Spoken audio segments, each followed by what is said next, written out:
हर समय उस भाव में नहीं रह सकता। कई विशेष भाव जो स्पर्श करते हैं, हृदय स्पर्शी होते हैं, ठाकुर जी लिख के जाते हैं उन भावों को। गीत गोविंद जयदेव महाप्रभु पद लिख रहे थे अष्टपदी, और पद लिखते लिखते लिखते अंतिम अंतिम भाव नहीं आ रहा था, क्या करूं क्या करूं क्या करूं। पत्नी को कह के गए, अब ये आके लिखूंगा, मैं स्नान के लिए जा रहा हूं। जैसे स्नान करने के लिए गए, इतने में ही ठाकुर जी जयदेव महाप्रभु का रूप बना करके आ गए। और जैसे ही कक्ष में आए, पत्नी बोली, आप तो स्नान करने गए थे। अरे नहीं देवी, मुझको याद आ गया, मैं तुरंत लिख देता हूं। तुरंत लिख दिया अंतिम पद, और लिखने के बाद बोले, देवी सुनो, आज स्नान बाद में करेंगे, पहले भोजन कराओ। जयदेव महाप्रभु की पत्नी बोली, आज तो पता नहीं क्या होगा। बोले जल्दी भोजन कराओ, भूख लगी है हमको। अब महाप्रभु जी की पत्नी बढ़िया भोजन बना लाई, और ठाकुर जी जयदेव महाप्रभु के रूप में गए, खूब चट चट खूब पाए उनके घर में प्रसादी। उनकी पत्नी का नियम था, वो जयदेव महाप्रभु की झूठी थाल में ही प्रसाद पाती थी, उच्छिष्ट पति का पाती थी। अब ठाकुर जी तो पाके बोले, अब मैं जा रहा हूं स्नान करने, तुम पालो। अब वो महाप्रभु जी की पत्नी उसमें पाने लगी। इतने में जयदेव महाप्रभु, असली जयदेव महाप्रभु आ गए। आकर के बोले, देवी ये तुमने क्या किया? नहीं कोई दिक्कत नहीं है, पाओ, पर तुम्हारा तो नियम है कि हम पा लेते हैं, हमारे बाद तुम हमारी थाली में पाती हो। आज हमसे पहले ही शुरू हो गई, इतनी भूख लगी तुमको? पत्नी बोली, क्या बात कर रहे हो, अभी अभी आप पा करके गए? जयदेव महाप्रभु बोले हम तो स्नान करने गए थे, उसके बाद संध्या वंदन करके हम आए। पत्नी बोली, अरे आप आए तो थे बीच में, आके बोल के गए, मुझको पद याद आ गया, आपने पद पूर्ण किया, पद पूर्ण करने के बाद आपने कहा भोजन लगाओ, भोजन किया, उसके बाद ही मैं, आप कहां खो गए, स्वप्न में हैं क्या? जयदेव महाप्रभु बोले, मैं नहीं, तुम स्वप्न में हो। अरे पद तो पूर्ण हुआ ही नहीं। पत्नी बोली, पद लिख के गए हो आप पूरा। जयदेव महाप्रभु दौड़ करके गए, जैसे ही पन्ना खोल करके देखा, अंतिम पंक्ति जो उनको याद नहीं आ रही थी वो वहां लिखी हुई थी। वो देखते ही, और वो उसका अर्थ क्या था मुझे स्पष्ट याद नहीं, पद मुदारम, देही पद पल्लव मुदारम ऐसे करके है अंतिम पद। तो उसका अर्थ ये था कि ठाकुर जी के गुणानुवाद किए जयदेव महाप्रभु ने, ठाकुर जी ऐसे, ठाकुर जी ऐसे, ठाकुर जी ऐसे। अंतिम पंक्ति में कुछ याद नहीं आ रहा था, तो स्वयं जगन्नाथ जी जयदेव महाप्रभु के रूप में आकर के लिख करके गए, ऐसे श्रेष्ठ ठाकुर जी का सिर सदा श्री जी के चरणों में झुका रहता है। ये पद ठाकुर जी लिख करके गए, और ये देखते ही जयदेव महाप्रभु के नेत्र सजल हो गए। पत्नी के हाथ से थाल छीन लिया, पाने लगे। पत्नी बोली, मेरा झूठा है। बोले, तेरा नहीं, ये तो श्री जगन्नाथ जी का उच्छिष्ट है। अरे देवी मैं नहीं, वो श्री स्वयं जगन्नाथ जी आए थे, आकर के पंक्ति पूर्ण करके गए, और तेरे हाथ की प्रसादी पा करके गए, मुझे तुझे प्रसाद दे करके गए। ये स्थिति, तुम भजो तब तक भक्ति नहीं, एक स्थिति ऐसी आए ठाकुर जी तुमको भजने लग जाएं, तब समझो कि अब भक्ति की स्थिति हुई है, अब हमारी भक्ति लाभदायी हो रही है।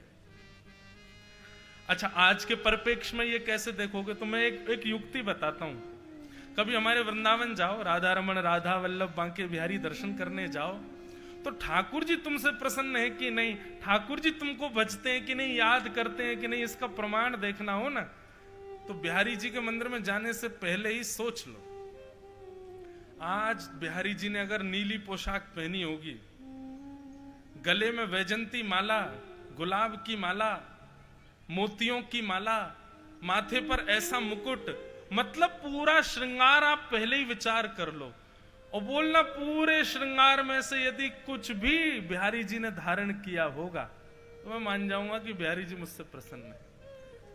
आप सुनो, एक बात बताएं, इस भावना से जब आप दर्शन करने जाओगे, बिहारी जी के उस रूप को जन्म जन्मों तक भूल नहीं पाओगे, क्योंकि आपकी दृष्टि फिर परखेगी ठाकुर जी को।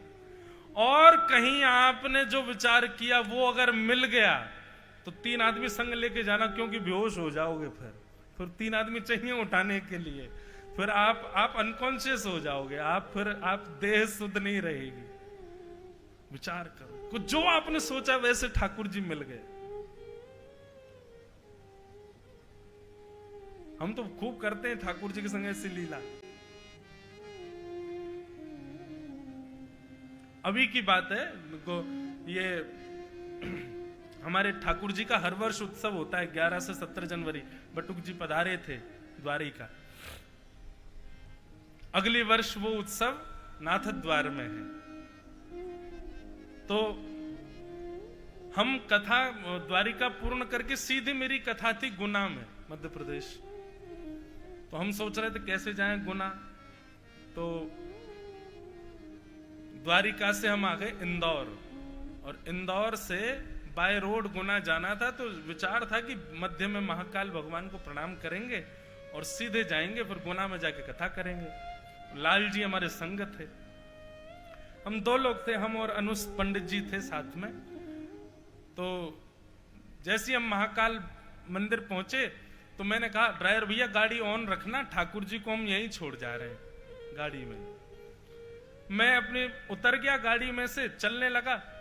पंडित जी पीछे आ रहे थे, पीछे देखा तो ये ठाकुर जी को जबरदस्ती ले ही आ रहे थे संग में। मैंने कहा अरे भैया मैं गाड़ी ऑन करवा के आया तो ठाकुर जी को छोड़ दो वहीं पे, तुम ले क्यों आए? बोले हमने सुना ही नहीं। अब मैंने कि यार इनने सुना ही नहीं कि मैंने कहा है ठाकुर जी को छोड़ दो गाड़ी में, गाड़ी ऑन है, हम दर्शन करके आते हैं। ये बोले हमने सुना ही नहीं। मैंने कि अब ले आए हो तो अब वापस क्यों करो, ले चलो। तो मन में एक सूक्ष्म भाव आया कि भाई मेरा मन तो था कि मैं महाकाल से मिलूं, पर महाकाल का मन था मुझे लाल जी से मिलना है। तो अभी सुनो आगे और। लेकिन इस बात में संशय था मन में संशय था कि अंदर भीड़ होगी, कहीं हमारे लाल जी बेचारे बिच नहीं जाएं। अब ले तुम आए इनको, मन में संशय था। मन में यही संशय चल रहा था, महाकाल की इच्छा होगी तो कुछ विशेष होगा। अंदर जाते ही पता नहीं कहां से वहां के प्रोटोकॉल वाले और वो सब हमको पहचान गए।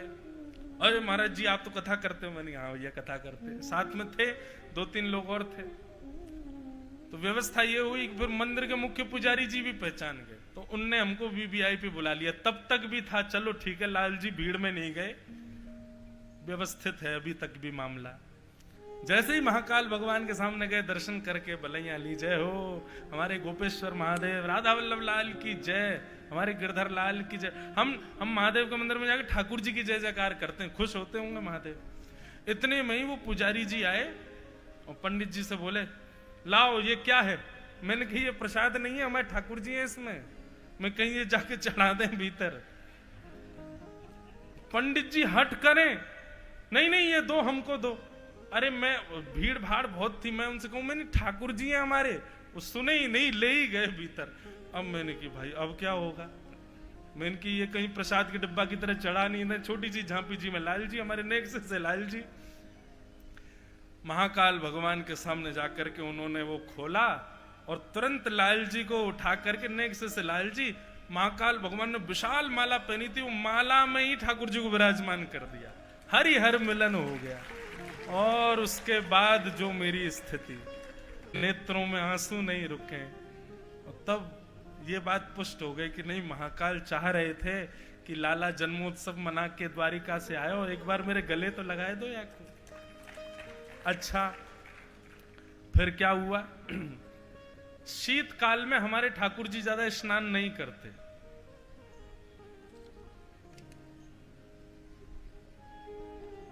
शीतकाल में हमारे ठाकुर जी का स्नान कम होता है, गीले कपड़ा से बस गाल वाल पहुंच दी, हाथ पहुंच दी बस। छोटे लाला है ना, रोज नहीं नहाते।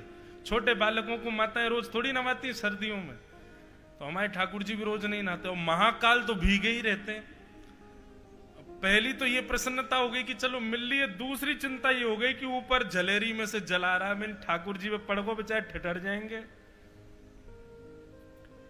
पंडित जी ने 1 लोटा भर जल लिया और नवा और दिए। ठाकुर जी और महादेव दोनों के स्नान है गयो।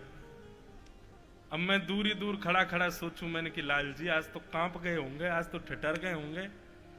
मैंने कि चलो कोई बात नहीं, ठिठरे लाल जी, हम तो बच गए। अब लाल जी को ला करके पंडित जी उन्होंने वापस कर दिया, झांपी जी हमने लिए। अब मैं जैसे ही नीचे देहरी को प्रणाम करने गया तो जो बड़ी माला महादेव ने पहनी थी वो उतार के पंडित जी ने मुझ पे डाल दी। उसमें था कम से कम 2-2.5 किलो पानी, और वो धारण होती मैं और भीग गया पूरा। और मन ही मन हंसू, मैंने कि लाला तेरी लीला। ये सब अनुभूतियां जो होती है ना, ये सब अनुभव जो होते हैं, मैं ऐसा कोई यहाँ विचार नहीं कर रहा हूं